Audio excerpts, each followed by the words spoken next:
Hello दोस्तों, आज हम बात करेंगे इस वीडियो के माध्यम से सीक्वेंसर मशीन के बारे में। ये आपके सामने जो वीडियो में दिखाई दे रही है, इसको हम बोलते हैं सीक्वेंसर मशीन। इसका काम होता है जो हमें कंपोनेंटों का सीक्वेंस बनाना है, वो हम इस मशीन की सहायता से ही बनाते हैं। इन सीक्वेंस बने हुए कंपोनेंटों का यूज़ वीसीडी मशीन में किया जाता है। तो वीसीडी मशीन को यूज करने के लिए जो हमें कंपोनेंट सीक्वेंस मिलता है, वो हमें सीक्वेंसर मशीन से ही बनाना होता है। ये सारी मशीन के कुछ पैरामीटर्स हैं, कुछ WI हैं, जिनके आधार पर हम मशीन से वर्क लेते हैं। जैसा कि साथ ही आप जानते हैं कि जब भी कोई ऑपरेटर अपनी स्टेज पर वर्क करता है, तो सबसे पहला काम जो होता है वो उसका होता है अपनी स्टेज का 5S करना, अपनी मशीन का 5S करना। जो भी क्रिटिकल एरिया है, जो भी सेंसर्स वगैरह है, उन पर बड़ी ध्यान के साथ में आसानी से कपड़ा लगाना, जिससे कि अगर उन पर कोई डस्ट आ गई है तो वो आसानी से क्लीन हो जाए और हमें मशीन को चलाने में, ऑपरेट करने में दिक्कत ना हो। क्लीनिंग के बाद में ऑपरेटर का जो सबसे पहला काम होता है वो होता है मशीन ऑन करना। तो ऑपरेटर सबसे पहले मेन सप्लाई ऑन करके मशीन को स्टार्ट करता है। मशीन को स्टार्ट करने के बाद में उसका जो पहला काम होता है वो होता है उन कंपोनेंटों को चिपकाने के लिए हमने जो एडेसिव टेप लगा रखा है, उनकी लोडिंग करना तथा उसके अलाइनमेंट को चेक करना। जैसा कि वीडियो के माध्यम से आप देख पा रहे हैं, ऑपरेटर सबसे पहले एडेसिव टेप की अलाइनमेंट को चेक करता है कि हमने जो एडेसिव टेप लगाया है वो टेप हमारा सही पोजीशन पे है या नहीं। अगर हमारा वो टेप सही पोजीशन पे नहीं होगा तो हमारे कंपोनेंटों का सीक्वेंस सही तरीके से नहीं बनेगा और हमारी मशीन में रिजेक्शन भी आएगा और इसकी फिंगर भी ब्रेक हो सकती हैं। उसके पश्चात जो मॉडल हम चलाने जा रहे हैं, उसका हमने एक लोडिंग सेटअप चार्ट बना रखा है। उस लोडिंग सेटअप चार्ट के अकॉर्डिंग ऑपरेटर प्रत्येक लोकेशन पर, जगह जगह पर जो मॉडल कोड दिया है उसके आधार पर, जो हमें सीक्वेंस बनाना है उसके आधार पर, जो हमें कंपोनेंट जिस फीडर में लोड करना है, हमारी लोडिंग शीट के आधार पर लोड करेगा और ऑपरेटर फीडर में कंपोनेंट को धीरे धीरे करके लोड करता है। ये कंपोनेंट को लोड करने की जानकारी उसको उसकी लोडिंग शीट से मिलती है। वो लोडिंग शीट हम बनाते हैं प्रोग्रामिंग के टाइम पे। जब हम सीक्वेंस का प्रोग्राम बनाते हैं तो उस प्रोग्राम के दौरान हमें पता चलता है कि हमें किस फीडर में कौन सा कंपोनेंट लगाना है, जिससे कि हमारा सीक्वेंस सही बने और हमें सीक्वेंस में कोई गलती ना प्राप्त हो। उसके पश्चात वो पुश बटन ऑफ करेगा।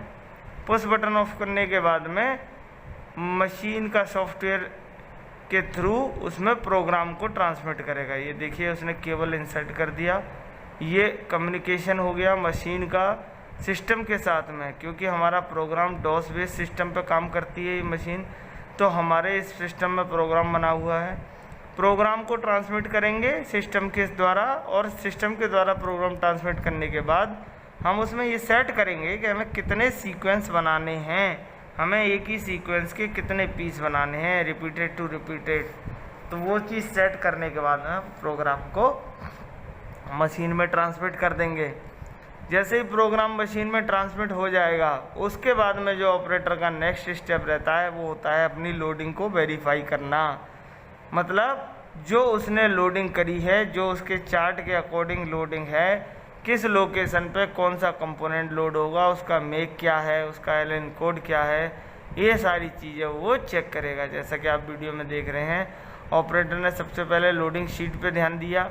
उसके बाद उसने देखा कि 7 नंबर लोकेशन पे हमारा एक फीडर लगा है, उसमें एक कंपोनेंट है, उस कंपोनेंट को चेक करा। इसी तरीके से वो दूसरे को, तीसरे को, चौथे को, और प्रोग्राम में हमें जितने कंपोनेंट की ज़रूरत है उन सब की लोडिंग को वेरीफाई करेगा एक एक करके। तथा लोडिंग वेरीफाई करते टाइम ये भी ध्यान रखिएगा कि उसमें कौन से मेक का कंपोनेंट लगा है, उसकी वैल्यू क्या है, क्वांटिटी क्या है, ये सारी चीज़ें हमारी लोडिंग शीट में ऑलरेडी होती हैं।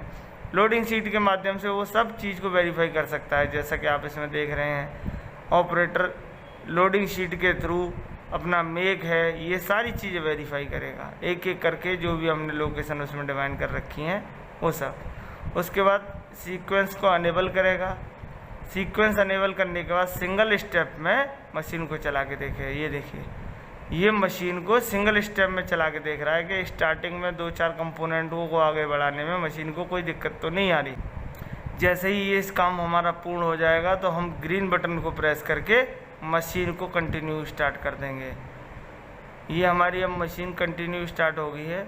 मशीन कंटिन्यू जब स्टार्ट हो जाती है तो हमारे प्रोग्राम के अकॉर्डिंग जो सीक्वेंस हमें बनाना है वो फीडर और मशीन ऑटोमेटिकली वर्क करती है। ये देखिए इसमें सीक्वेंस के अकॉर्डिंग सारे कंपोनेंट लग गए हैं और हमारा प्रोग्राम रेडी हो गया था। तो उसके अकॉर्डिंग हमें जैसे सीक्वेंस बनाना है हमारा काम चालू हो गया है और हमारी मशीन स्टार्ट हो गई है। इसमें बहुत सारे एरर्स भी आते हैं, जैसे कंपोनेंट मिसिंग पार्ट का एरर आता है। ये सारी चीज़ें ऑपरेटर वहाँ देखता रहता है और उस एरर को क्लियर करता रहता है। इस प्रकार से हमारा ये पूरा प्रोसेस कंप्लीट होता है और हमें वीसीडी मशीन में चलाने के लिए जो सीक्वेंस चाहिए वो सीक्वेंस हमारा बनकर तैयार हो जाता है। जैसा कि वीडियो में आप देख रहे हैं, अगर कोई एरर होता है तो हम उसे स्टॉप करके क्लियर करते हैं, उसके पश्चात हमारा सीक्वेंस रेडी हो गया। ये देखिए आपका, ये हमने जितना डिसाइड किया था उतने का सीक्वेंस रेडी होके